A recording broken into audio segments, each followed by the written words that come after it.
Good morning, you strange and wonderful weirdos. I'm John. I'm Stacey. It's Wednesday, November 2nd. And here's why. Today is strange.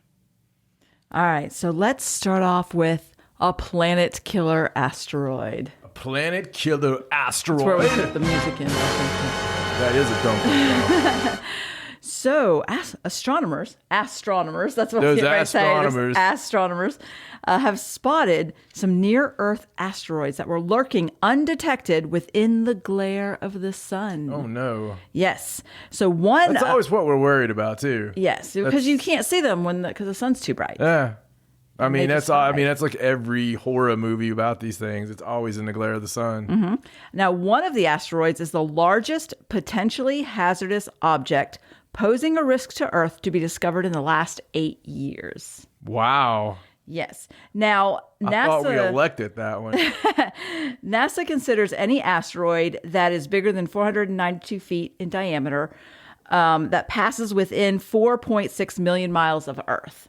That's how they classify potentially hazardous. For example, we had a large one passes on Halloween. It was RM4 is what they called it. And they claimed that it posed no threat to Earth, although it was classified potentially hazardous. Right. I don't think they should use that classification unless it's serious. Well, it's probably because they don't have the best. I mean, to be fair, their scientists are baffled most of the time. Most of the time. And a lot of these are like, they have no idea it's there. And then all of a sudden, oh, hey, that's going to fly by us tomorrow. Yeah. I don't know how we missed this, but there's an asteroid the size of Montana. It's on its way. Yes. Isn't it weird that we just sent that mission up, that caused the comet out of the rock? Yeah, that ran into the asteroid. And now there are giant asteroids. Yeah, I mean, we know heading for us. We know we can do it. Exactly. So I bet this thing's not even coming for us. Those guys are bored. They did this big mission. They blew up an asteroid. They had so much fun. You know they all needed new underwear after that was over. And now they're just like, what do you think, Frank? I don't know, Roger. It looks kind of scary to me. I think so. I mean, who's going to know? I don't think anybody's going to know. We just tell them it's a planet killer. Oh, a planet killer, a planet killer. I mean, come on, around Halloween. I think the problem is we sent the DART mission up. We hit the asteroid, and now the aliens are like, oh, they think they're good. Let's try them on with some bigger ones, and they're sending more towards us now. I mean, It's a game. We've started the game. everybody likes a good game of darts. So an international team spied this asteroid and a couple other space rocks that were not quite as potentially hazardous while using the dark energy camera located on the Victor M. Blanco 4-meter telescope that's located at the Cerro Tololo Inter-American Observatory in Chile. They could have just said Chile. Big telescope in Chile. That's what they used to find it. The dark energy Camera. Wow. Yeah, it's got a scary name. It's called 2022 AP7. It's 1.5 kilometers wide, and it has an orbit that could bring it within Earth's path in the future. But they don't actually, since it's just been discovered, they don't actually know what its orbit is. And so they'll have to watch it and study it for a while and see. Eventually, I guess they feel like maybe it would get in our path. here's the facts. How big is it? 1.5 kilometers. But for asteroids, like, how scary is that? Like, I mean, I know they're saying planet killer, but is it the size of, like, is there any comparisons there? Is it not for this one now? Is it really planet killer? Is it in the comms? Is it? I think for it to be that large, for it to be classified potentially hazardous, and is it bigger than that 400 and whatever feet? I feel like that's at least city killer, right? For the most part. I guess it just depends where it hit, how hard it hit. Normally they say how many H bombs or whatever that it would be, Now the one that just flew by on Halloween was building sized, they said. So the size of a building. And this one's bigger than that. I think so, yes. Now you have to think about the one that just blew up over Russia, a while back, and how much damage it did, and it didn't even hit. It just sort of exploded in the air. And you go all the way back, think about like the Tunguska. I mean, yeah. Hopefully it'll hit Siberia if it does hit. Uninhabited, and not the ocean to cause tidal waves. That'd be awful. I mean, unless the tidal wave was going to be somewhere it wasn't going to hurt anybody. I guess. Because wouldn't it be cool to see? I mean, just a little, right? Just a little bit. Yeah. All right, let's move on and talk about a really cool discovery. Oh. So this is about a camera that a 1937 explorer had left behind in 1937 on a Canadian glacier. Some scientists found it, and now they are trying to develop the film that was in it. Why did the scientists leave the camera? All right. So in 1937, legendary aerial photographer and cartographer Bradford Washburn was on an expedition, thank you, with a fellow explorer, Robert Bates. And they were attempting to climb Mount Lucania, which is in the St. Elias Mountains, and bad weather forced them to leave a lot of their heavy equipment behind. What's that about? They had to leave several hundred pounds of camera gear, surveying equipment, and supplies. Jesus, that's a big camera. Yeah, well, it's a lot of different cameras. It's very funny. So 85 years later, nobody ever went back to get it. So 85 years later, a team of scientists and professional mountain explorers wanted to go back and see if they could find the cache of equipment. Now, this started in late April of this year. Right. They took a couple weeks and they set out. It was a professional big mountain skier. His name was Griffin Post. Sounds like an adventurer, doesn't it? And they got the help of a woman named Dora Explorer?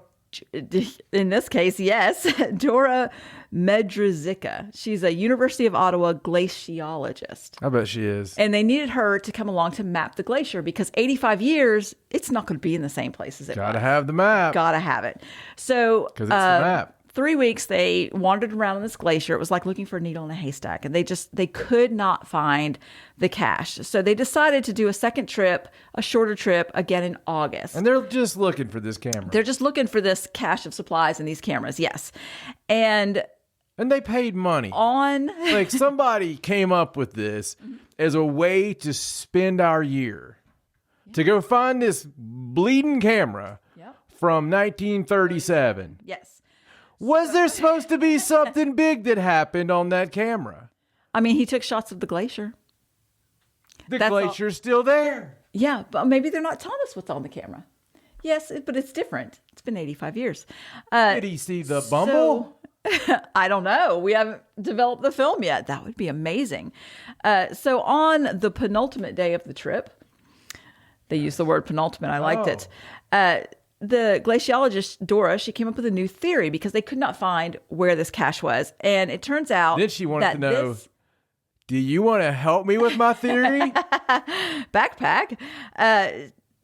Typically, glaciers move at a constant rate, but this one was a very rare surging glacier. So essentially, it moved a lot faster over a couple of years than it normally would have. So she did some new calculations, tick, tick, tick, and they found it 3 or 4 miles away from where they were looking. So over the 85 years, the cache moved 14 miles away from where it was left. And they found it. It's a glacier. It is. They move. Yes. It's almost 100 years. I mean. Yes. And now they have a portion of the Fairchild F8 aerial camera and 2 motion picture cameras with film still loaded inside. They found like tents and poles and survival gear. And they're going to try and develop the decades-old film, hoping to salvage the images of the glacier and use them to study what the glacier looked like then and now as compared to now. So they don't know what's on the camera. They have no idea what's on the camera. We haven't changed that much in that amount of time. I hope, beyond all hope, that when they do this, that it's got some. I hope it's got some good stuff on. I hope it's some naughties.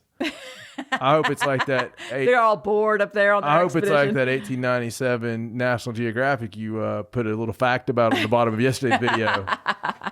I caught that one, didn't you? Well, I want that one. I like Can you imagine having the first breastises ever in a magazine? Yeah, the very first time they did the nudity in the magazine? You know, there was like a private magazine somewhere before then. 1776 in Bulgaria. You know that the Illuminati, the OG Illuminati, they were sitting there. They're like, well, let's see what we've done already. We've made America. We've made, well, that's not yet. We're going to do the French Revolution. Just a few years. That's us too. They got a plan. Oh, they got a big plan. Someday we'll be Bilderberg. What I think is funny about the National Geographic is, they were taking those pictures before then, but they just hadn't put them in the magazine. I bet they had a huge... So they probably had like a stack of them. They're always like, are we going to put these in? No, maybe not. We'll just keep those. We'll just save those. Zulu Tatas. What does Zulu Tata mean? No clue. No idea. No clue, Mildred. Who let the woman in here?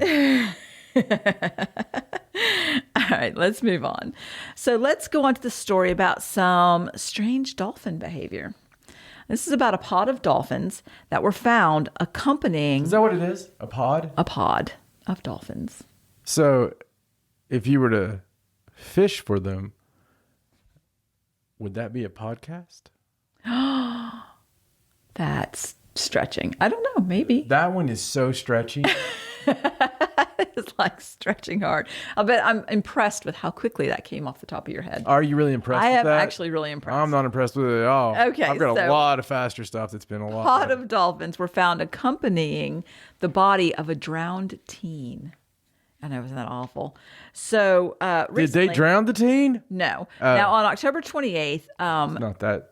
A 15-year-old girl from South Africa was swept away by rip currents after falling into the ocean at Landudno Beach in Cape Town, South Africa.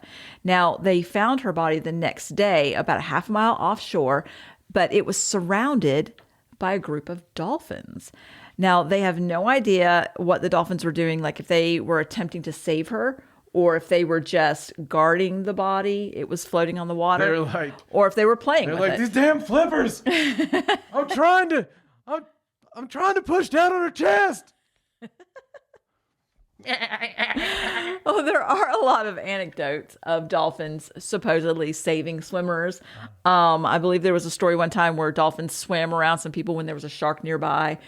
But I thought they were going to make a whirlpool and like keep them from drowning. No. But experts claim that giving my dolphins too much credit. Yeah, even though dolphins are very intelligent and they do understand grieving and death and their community and things like that, that there's no proof that they like to help humans, that there's a lot of anecdotes, some of them probably exaggerated, but as one pointed out, there could be plenty of anecdotes where they drag swimmers out to sea. You just don't hear about those because, there wasn't a survivor. So, there's not really any proof that they were trying to help her, but it just appeared that they were. Which side are you on? I'm not on any side. I'm just saying. You team flipper or?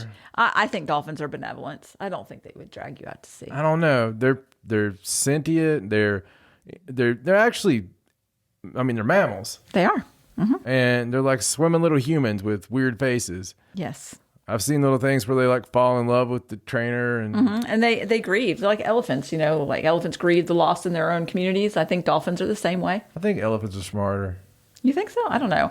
Isn't there a theory out there that dolphins are actually hybrid aliens or something? Well, there's also a theory that, octopus are aliens. That is not a theory. So this is really, that's a sad story. It is a sad story. It's a sad story about the girl, but it's interesting about the dolphins. It is, and a little bit strange. That's just why I brought it to I wonder if this is if there's a precedent for this, if we've seen this before. No. It's not anything I've heard about, so. Yeah. All right, so let's move on. Let's talk about an unfortunate thing that happened to a Maryland family. Now, this Maryland family decided to order a prop casket for a Halloween party. And so they ordered it off Facebook Marketplace. And they rented it, and dressed it up for their party. And when they got it, they found inside a dead woman's belongings, including what they suspected were some of her ashes. Yes. So they made a video about it, and they showed the things that they found, like under a piece of cardboard in the casket. There was a death certificate for a woman named Edith Cruz, who was a 74-year-old community pastor who died this past January. They found her death certificate, which had her social security number on it, by the way, a George Washington University hospital bracelet that she wore, and a photograph, and all under cardboard. Yeah, all under it was taped under a piece of cardboard, sort of like it was propped up in there for like a wake or something, and then it just got left in there. And then they said something that seemed like some of her ashes. And so they made a video about it and they put it on TikTok. And eventually the deceased woman's granddaughter saw the video and she took it to her mom and she said, you need to see this. Her mom's name is Sabrina Jones. So Miss Jones, she was happy that this family, returned the stuff to her, but she was really upset because, she just lost her mother and now she had to relive that. But it turns out that they had rented the casket through Freeman Funeral Services for her mother's wake or whatever for the service. But then her mother was cremated. They didn't actually bury her in the coffin. So I guess the funeral parlor re-rents that for different things. They posted it on Facebook Marketplace and rented out for parties and such. Oh my God. I found it interesting that they thought there were ashes in there and that woman was cremated. They don't cremate them in the coffin. So I don't know how that happened, how some of her ashes were spilled around her stuff. Oh. Somebody didn't clean that out properly. Oh my God. Yeah. That is just creepy. Very creepy. And that's, yeah. Yeah. Don't rent coffins on Facebook Marketplace. That's why you don't rent. Let's just say. Mm-hmm. Yeah. I'm sure they didn't think it was a real used coffin. Yeah, I don't know. Surely they thought they were just getting a prop, right? Yeah, of course. Right? Of course. Right. Okay. All right. So let's go on to this last story. This is a ghost story about a place in Gainesville. I think you just gave me a ghost story. Gainesville, Texas. Yes. There's a Texas homeowner who says that her rental property has been taken over by hooker ghosts. Hooker ghosts. And they're trying to stir up business. So this is a woman named Linda Hill. She owns a house that she calls Hill House Manor. Now, this is a rental property in a neighborhood that was built in the 1840s. Now, this house is part of one that her and her husband, they bought several homes in the same kind of neighborhood. And this is the only one that she cannot keep a renter in. She says that nobody stayed there longer than 6 months. They always move in and then they move out. And they claim that there is activity there. And the most common type of ghost she calls a hooker ghost. And the reason she says that is because some of the men that have been tenants there told her that they feel someone stroking their face or stroking their arm or putting their hand on the shoulder. I don't think that sounds very hookerish personally. I mean, that could be just be, comforting. I don't know. But according to the rumors, the house did used to be a bordello at one point in time. So they're having trouble renting this. They're having trouble. But she said she did have some paranormal investigators come in. In fact, she stopped trying to rent it to normal people, and she's just renting it out to paranormal investigators now because there's supposedly a lot of activity. What's this normal people thing? I mean, a family that would live there. Not. I got you. She said several people have recorded EVPs where the ghost can be heard talking dirty and saying things like, oh, baby, yeah. That's what she said. I don't know. And, oh, by the way, there's a 19-foot well underneath the living room. And there's a see-through box built around so you can look down into the well. I have no idea why this place wouldn't stay rented. No idea. Oh, my God. She said that... I wonder how many unwanted... Some people believe that it's a spiritual portal. She's had a lot of investigators and psychics in there. There's a room next to that people call the dying room, like... Psychics claim they see a dead man on the floor in there. So she gave up on trying to find permanent tenants, and she just rents out exclusively to people who want to investigate the ghosts. I do think... How long before Zach Baggins buys this place? I'm not sure. I do think that someone is trying to stir up business, but I'm not sure it's the hooker ghosts. Not sure about that. But it is nice to have a brand new place to investigate that you've never been to before. And it's an old house. In our experience, we've found way more hooker owners. Than hooker ghosts. If we're just looking for prostitution of a place. There you go. Well, if you're in Texas and you... Looking for a hooker. There you go. But you want to sort of ghost them afterwards. I don't even know where to go with this one. I do know this is why today is strange.